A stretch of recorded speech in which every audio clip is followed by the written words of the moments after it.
Jika kita imbau kembali sejarah pendidikan sebelum merdeka, senarionya amatlah berbeza dengan apa yang dapat kita lihat pada hari ini. Sistem pendidikan pada zaman sebelum kemerdekaan banyak berpandukan sistem pentadbiran British. Pihak British pada waktu itu banyak memberi keutamaan kepada pendidikan Melayu dan Inggeris. Sementara itu, pendidikan Cina dan Tamil dibiarkan berkembang secara bersendirian. Bagi pihak British, yang penting adalah memberi pelajaran kepada segolongan rakyat untuk membolehkan sebahagian mereka memenuhi keperluan tenaga dan ekonomi.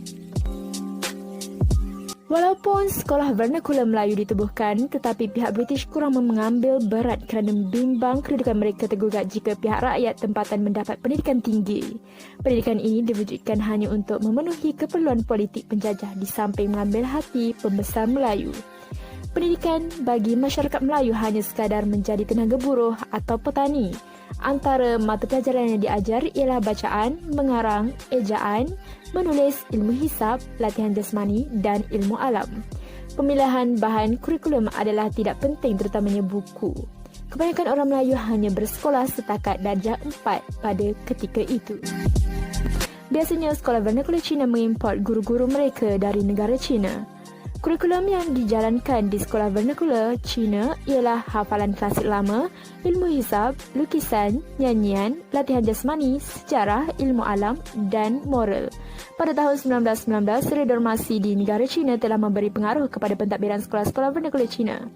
Pelajarnya diajar mata pelajaran etika, lukisan, geografi, sejarah dan pendidikan jasmani. Pihak British berasa bimbang lalu meluluskan enakmen pendaftaran sekolah pada 1920 untuk membendung penyebaran ideologi ini. Tujuannya adalah untuk memberi kuasa kepada jabatan pelajaran untuk menutup sekolah yang tidak menurut syarat. Sekolah-sekolah ini juga dibina oleh mubalik dan orang perseorangan. Seperti sekolah vernakular Cina, sekolah vernakular Tamil juga mendapat kurikulum dan guru dari India. Sekolah vernakular Tamil juga menggunakan bahasa Tamil, Gujarat, Hindi dan Malayam.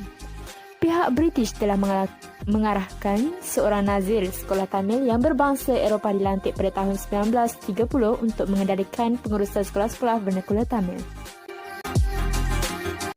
Kurikulum sekolah Inggeris pula memperlihatkan bahawa pihak British amat mementingkan akademik dan menyediakan pelajarnya untuk peperiksaan Cambridge Overseas School Certificate. Sekolah Inggeris menawarkan mata pelajaran sains, ilmu alam, pendidikan jasmani, bahasa Inggeris, sejarah Eropah dan matematik. Dasar pendidikan kebangsaan bertanggungjawab mewujudkan perpaduan dan integrasi kaum dalam kalangan pelajar melalui program pendidikan termasuk kurikulum dan co-kurikulum yang merangkumi pengetahuan, kemahiran, norma, nilai, unsur kebudayaan dan kepercayaan untuk perkembangan menyeluruh murid dari segi intelek, rohani, emosi dan jasmani. Program-program pendidikan yang dilaksanakan dapat membantu murid bersatu padu, bertolak ansur, penyayang, mempunyai nilai-nilai positif, patriotik dan bangga terhadap negara selaras dengan prinsip rukun negara KPM 2012.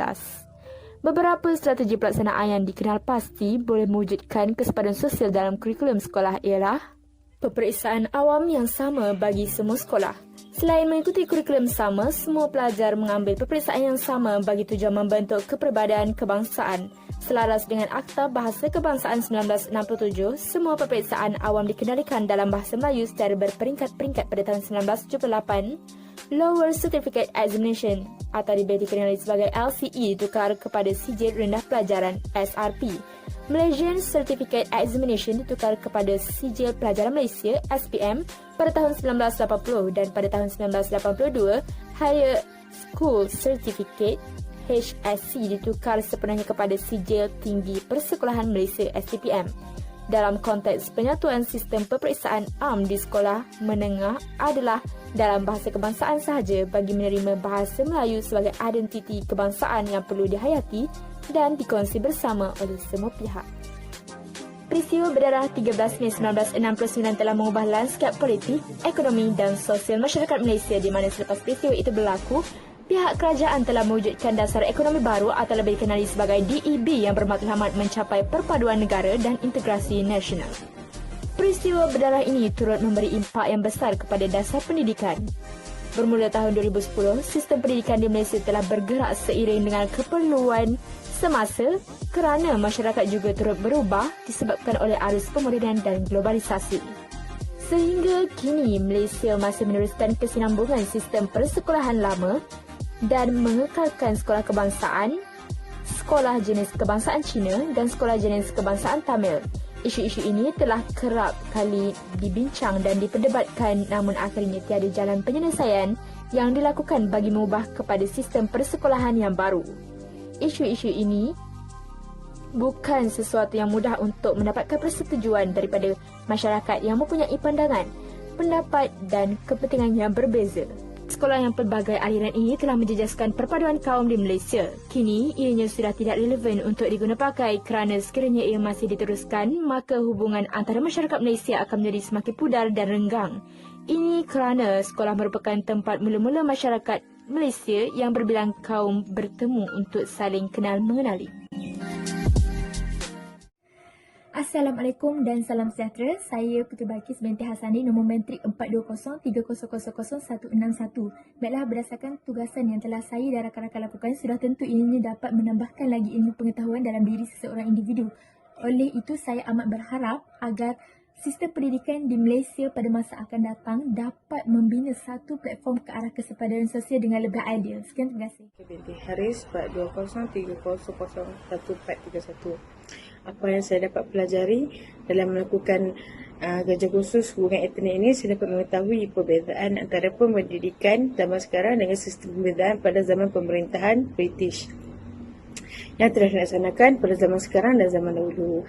Sekian, terima kasih. Saya Nurul Nabila binti Muhammad Azhar memegang nombor metrik 42030000551. Daripada hasil gerak kerja ini, saya dapat mengetahui sistem pendidikan pada zaman British dan penambahbaikan sistem pendidikan dari semasa ke semasa. Sekian, terima kasih. Saya Muhammad Syukri bin Ahmad, nombor matriks 42030010131. Melalui tugasan ini, saya sedar bagaimana sukarnya untuk penduduk di Tanah Melayu mendapatkan pendidikan awal yang dikawal sepenuhnya oleh pihak British untuk ketika dahulu. Namun selepas mereka, sistem pendidikan Malaysia tidak pernah sunyi dari proses transformasi, khususnya dalam mengharmonikan semua kaum melalui pendidikan. Nama saya Ahmad Nasrullah bin Arif Fazul, nombor metrik 42030001901. Melalui tugasan yang telah kami lakukan, saya telah mempelajari tentang pentingnya perpaduan di kalangan rakyat Malaysia dan kami dapat menerapkan nilai kerjasama semasa melakukan tugasan tersebut.